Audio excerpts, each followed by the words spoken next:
চাঁপাইনবাবগঞ্জের শিখগঞ্জ, ভোলাহাট ও সদরের ৩ দফা উপজেলা পরিষদ নির্বাচন শান্তিমুখর পরিবেশে অনুষ্ঠিত হয়েছে।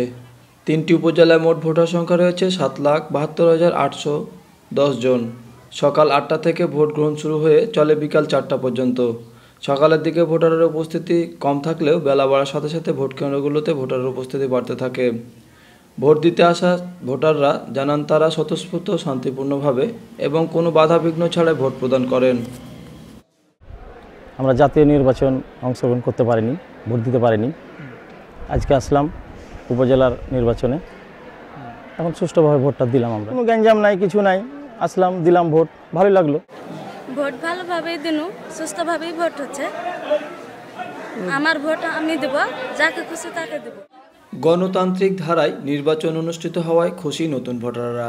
এসব উপজেলা নির্বাচনের যোগ্য প্রার্থী দেখে নতুন ভোটাররা ভোট প্রদান করেন। অপরদিকে নতুন ভোটারের সাথে জন্ম থেকে শারীরিক প্রতিবন্ধী কুদরত আলী ভোট দিতে পারায় নিজেকে অনেক আনন্দিত মনে করছে। প্রতিবন্ধী হিসাবে যেভাবে আমি আসন পেলাম ভোট দেওয়ার জন্য, এটা খুবই সুন্দর লেগেছে। আপনাদের পরিবেশনা খুব সন্তুষ্ট হয়েছে। ভালোই লাগলো ভোটটা দিতে, মানে শান্তি সম্মত সব কিছু হলো, কোনো অশৃঙ্খলা হয় না, কোনো চাপ নাই, সব কিছুই টাইম মতো হচ্ছে, ভালোভাবে হচ্ছে। চাঁপাইনবাবগঞ্জ সদরে ১৪৯টি কেন্দ্রের মধ্যে ৪২টি, শিখগঞ্জে ১৫৫টি কেন্দ্রের মধ্যে ৫৫টি ও ভোলাহাটে ৩০টি কেন্দ্রের মধ্যে ১৩টি কেন্দ্র ঝুঁকিপূর্ণ হিসেবে চিহ্নিত ছিল। কিন্তু ওই কেন্দ্রগুলোতে কোনো প্রকার সহিংসতা ও নাশকতা ছাড়াই শান্তিপূর্ণভাবে ভোট প্রদান করেন ভোটাররা। এদিকে চাঁপাইনবাবগঞ্জের সদর, শিখগঞ্জ ও ভোলাহাটে ১৯ দলীয় প্রার্থীরা জয়ী হয়েছেন।